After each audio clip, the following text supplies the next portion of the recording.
Assalamualaikum warahmatullahi wabarakatuh.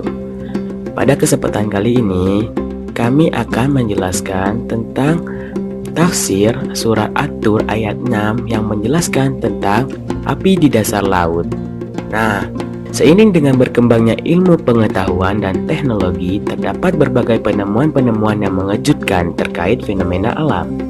Misalnya saja seperti fenomena api yang terdapat di dasar laut. Jika dicermati secara logika, hal tersebut merupakan suatu yang aneh dan tidak mungkin, sebab ada dua unsur yang begitu berlawanan, yaitu api dan air.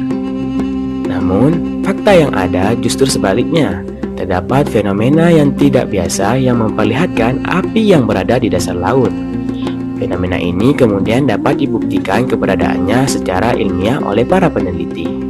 Dilansir dari detik.com, seorang ahli geologi asal Rusia yang bernama Anatol Zbagovich dan Yuri Bogdanov, seorang ilmuwan asal Amerika Serikat, menemukan fenomena api di dasar laut. Mereka meneliti kerak bumi dan patahannya di dasar laut lepas pantai Miami. Mereka kemudian menemukan lava cair yang mengalir disertai abu vulkanik yang suhunya mencapai 231 derajat Celcius. Dalam Al-Quran terdapat suatu ayat yang mengisyaratkan tentang hal tersebut, yaitu surat At-Tur ayat 6 yang berbunyi, menurut Ibnu Katsir, dalam tafsirnya menjelaskan bahwa maksud ayat di atas adalah pada di hari kiamat kelak, lautan akan dijadikan api yang berkobar mengelilingi orang-orang. Demikian diriwayatkan oleh Sa'id bin Al-Musayyab dari Ali bin Abi Thalib. Al-Qurtubi juga menjelaskan bahwa maksud dari Al-Masyhur adalah yang dinyalakan. Dalam riwayat disebutkan, sesungguhnya lautan akan dinyalakan pada hari kiamat sehingga menjadi api. Menurut Wahbah Az-Zuhaili mengatakan bahwa ayat tersebut berbicara tentang lautan yang penuh dengan air dan tertahan sehingga tidak menenggelamkan kawasan daratan. Yang dinyalakan apinya seperti tungku yang dipanaskan dengan api yang menyemburkan api yang menyala-nyala pada hari kiamat. Sebagaimana firman Allah Subhanahu wa taala dalam surat At-Takwir ayat 6. Ada sebuah keterangan menyebutkan bahwa pada hari kiamat lautan dinyalakan sehingga berubah menjadi lautan api. Sebagaimana yang sudah diketahui bersama bahwa minyak bumi ada yang dikeluarkan dari dasar lautan seperti pengeboran lepas pantai dan juga di dasar lautan yang terdapat banyak gunung berapi.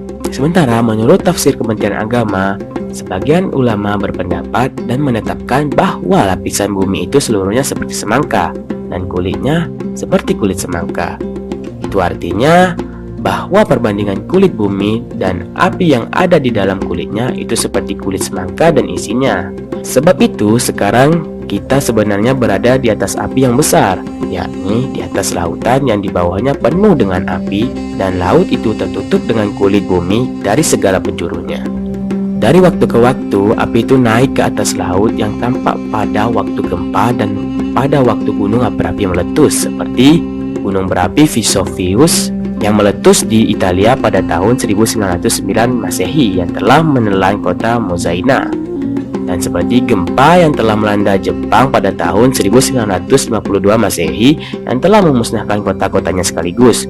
Menurut jumhur, bahwa yang dimaksud dalam ayat ini adalah laut bumi.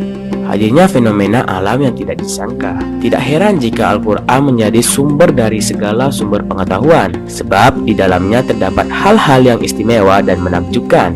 Bahkan penemuan-penemuan hebat yang sekarang ini sedang digalakkan para ilmuwan modern sejatinya telah disinggung dalam Al-Quran.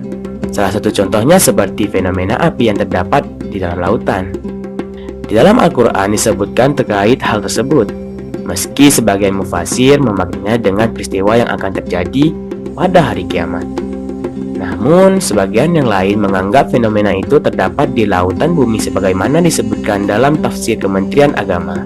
Benar saja, hal tersebut kemudian terbukti dengan penemuan yang ada bahwa di dasar laut yang dalam juga terdapat api dan ditemukan lava cair yang mengalir disertai dengan abu vulkanik yang suhunya mencapai 231 derajat Celcius. Dengan segenap bukti yang ada memberikan gambaran betapa hebatnya Al-Quran yang memberi segala informasi terkait hal-hal yang ada di dunia maupun akhirat. Penemuan-penemuan yang telah diisyaratkan dalam Al-Quran kini terbukti melalui metode-metode yang ilmiah. Ibrat dari segala kejadian semestinya dapat menjadi pelajaran bagi kita semua untuk terus mendalami Al-Quran dan memperbaiki kualitas diri dalam menempuh kehidupan dunia untuk mempersiapkan bekal di akhirat. Nah, mungkin ini saja yang bisa kami sampaikan. Mohon maaf jika ada kekurangan di dalam penyampaian kami. Dan wassalamualaikum warahmatullahi wabarakatuh.